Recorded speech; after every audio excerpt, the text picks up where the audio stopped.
Thank you very much. I think if I would be preparing my talk now after hearing some of the talks earlier today, I would have adjusted it a little bit, but I hope that at least this will bring up some opportunities for discussion. So what I'm going to speak about is we went through a few phases recently of revisiting where we wanted to be. One is to look at our academic priorities in an academic teaching hospital, to look at what are the opportunities that we had to develop innovative ideas, processes, and devices within our own department, to try to develop individuals who would pursue a career in surgical innovation, and to look at what were the opportunities that were being given to us with the development of a new medical center, to design this medical center to be consistent with some of the ideas that were discussed today, where we'd start to bring together in a surgical environment things like imaging and interventional procedures that were not traditionally in the surgical realm. We can't look at the past and expect that we're going to stay there. President Kennedy said, "For time and the world do not stand still. Change is the law of life. And those who look only to the past or the present are certain to miss the future." And I think this is an important message. When we looked, when I took over the Department of Surgery about 7.5 years ago, the first thing I did was look at our mission statement to try to focus where we should be looking. And like many departments, our mission statement said that our goal was to pursue excellence in patient-centered care, research, and evaluation of technology, and that our primary responsibility is to the patient. But to fulfill our larger role, the department must lead in the development of new knowledge and techniques and transmit these to our students and in their application to benefit society at large.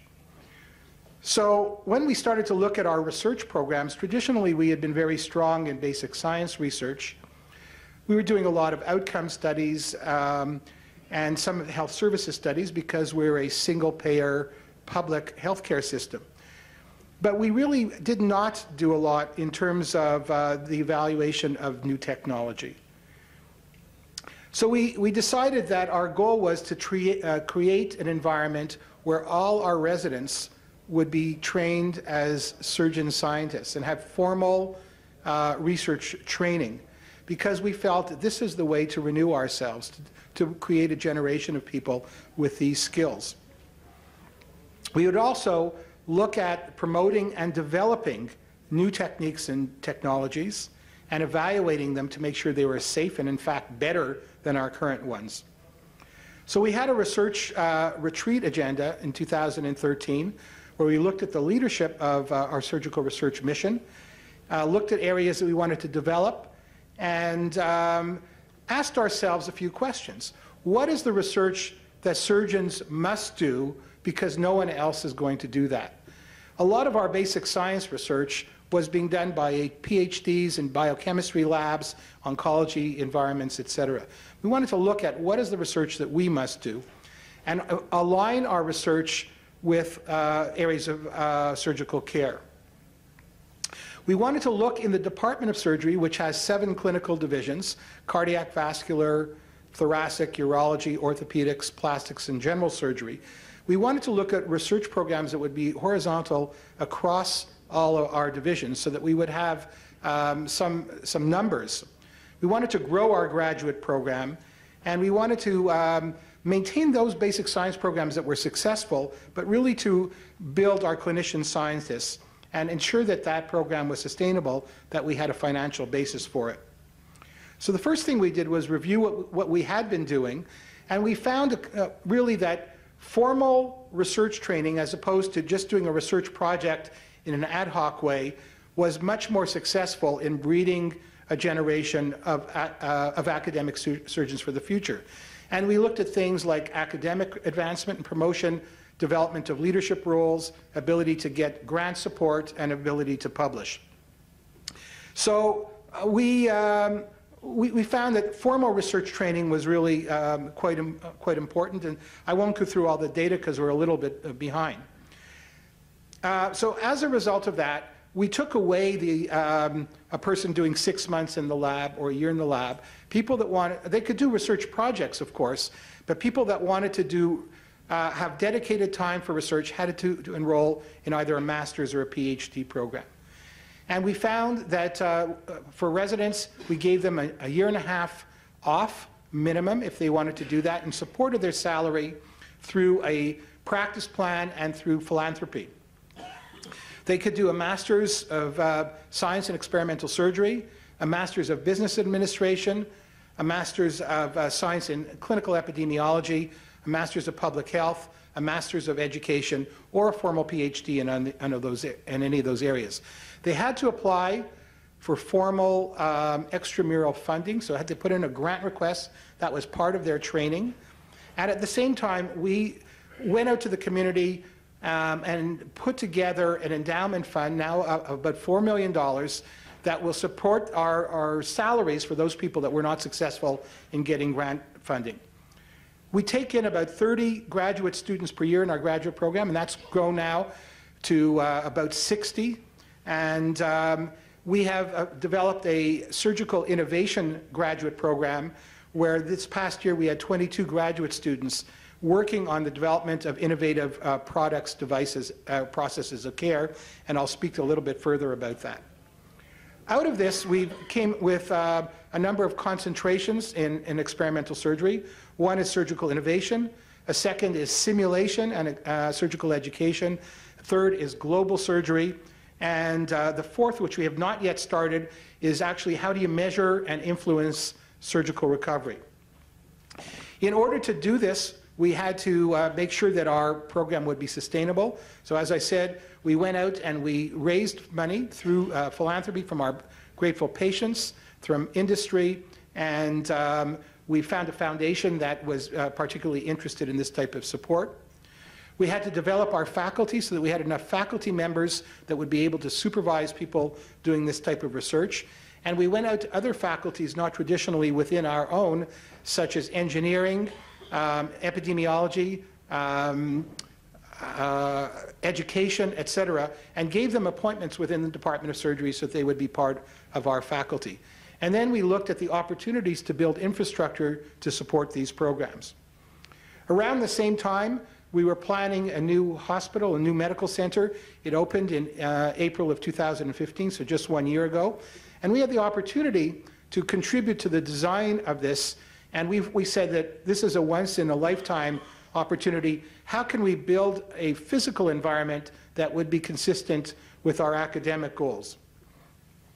So one of the things that we did is we put in a grant request to the federal government. The federal government has a foundation for innovation, and we got the largest grant in Canadian history, $100 million, to build a center for innovative medicine. The Quebec, or our provincial government, by law, had to match that, and then we raised another $50 million from industry and philanthropy. $250 million, and this is part of our research institute that was built as a result of that. It is a beautiful new environment. Our previous hospital opened in 1895. It was built with open wards, no air conditioning, asbestos in the ceiling. So you can imagine that this was quite an upgrade of our clinical facility. So one of the things that was within our domain in terms of creation was how do we set up our OR floor? And I said, I don't want to build an operating room floor. I want to build a technical platform that will break down the traditional barriers that have impaired us from doing a lot of the things that Amir spoke about earlier today. We wanted to look at how surgery would be practiced in the future, and we wanted to optimize the opportunities to be flexible and efficient.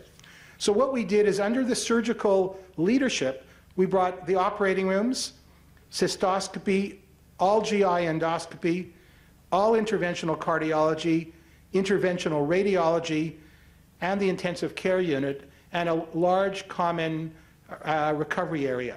And this is all under the surgical budget. And this allowed us to have control of what would be done in each of these technical environments. I spoke briefly about the Center for Innovative Medicine. Part of what we did was also built an experimental operating room.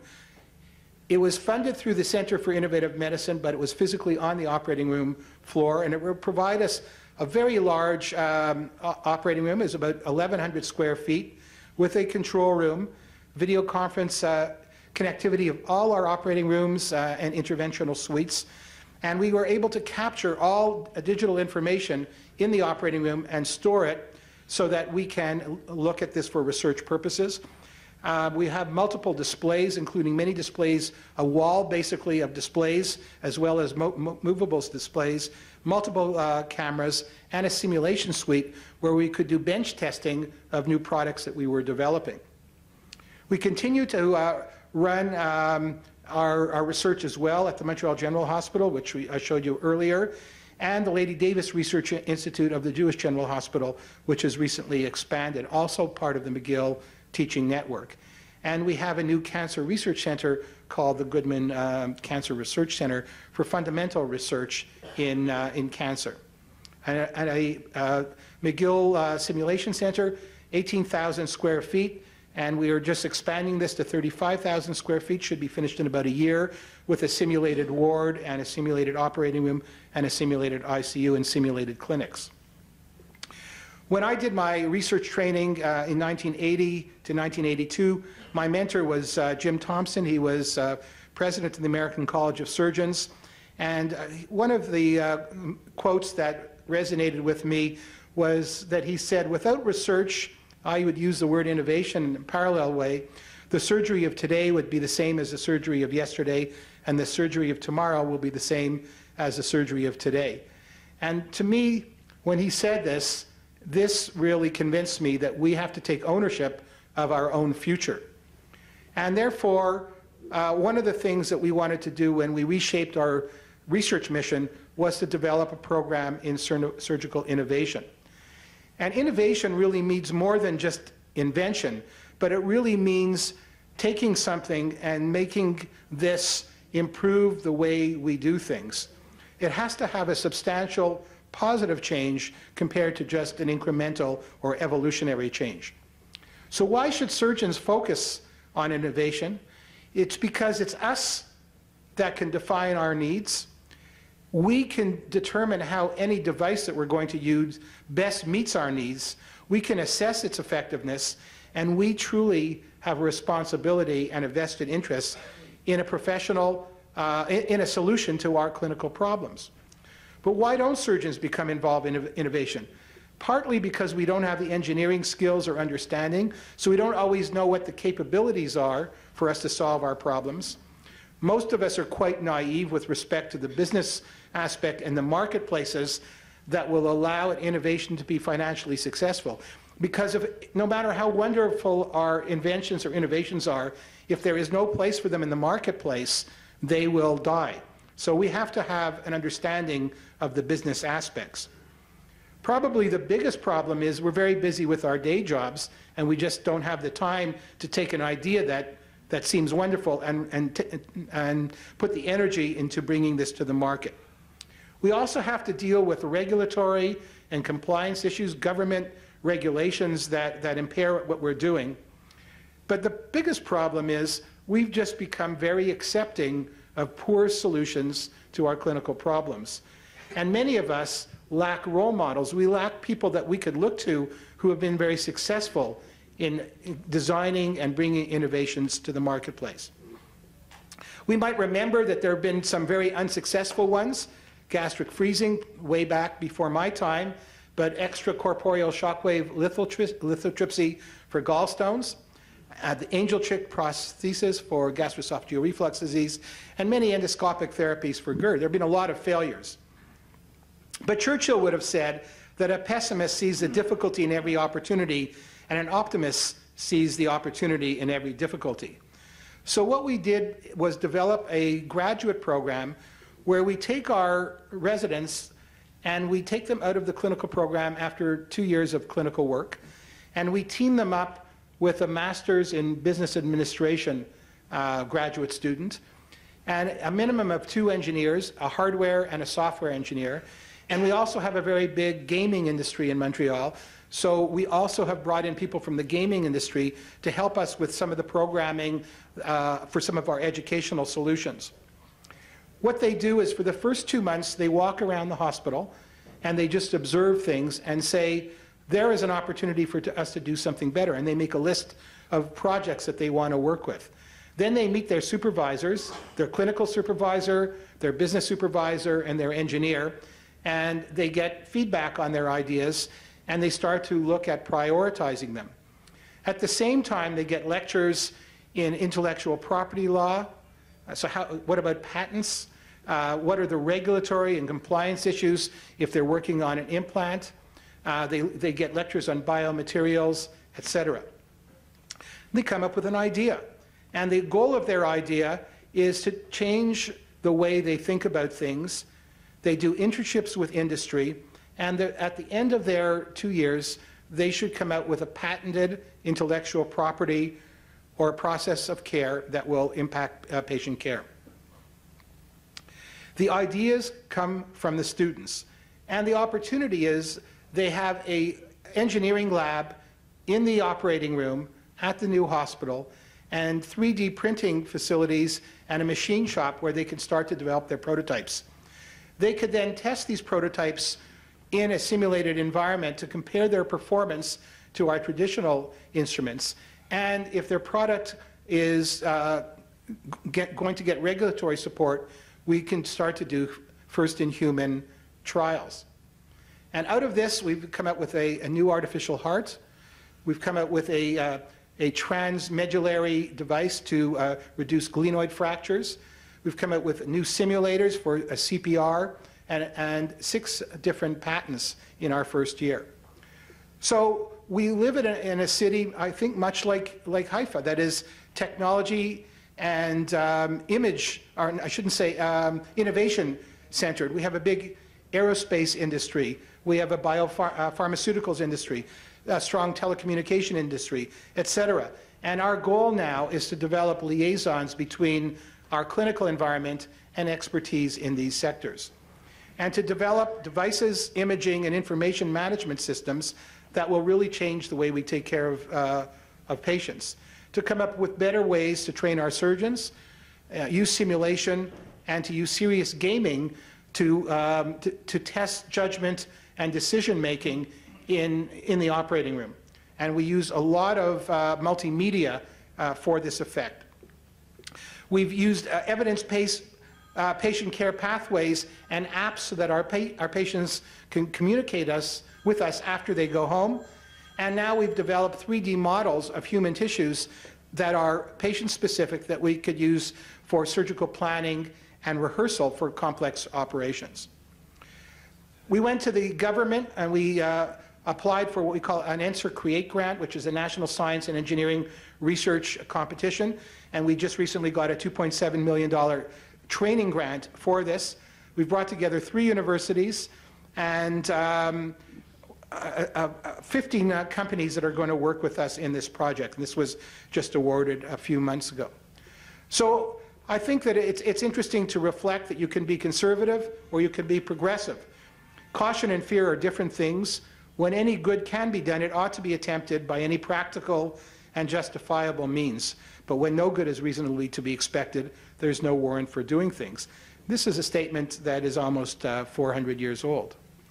So to put this all together, we have a new McGill University Health Center. It's truly a remarkable transformation in the clinical world for us to do complex care, and also to start to get involved with the devices that are going to be our tools to do this type of care. It starts with pediatrics and it goes through to end of life. So we have an opportunity to really have an environment with neonatal, pediatrics, et cetera, right through the care. And our focus is really on complex care. We continue to work across 2 campuses, the new one and the Montreal General. And what we've done is taken an opportunity to design a new medical center to think about the way we want to practice in the future and to build a program around surgical innovation. Thank you very much.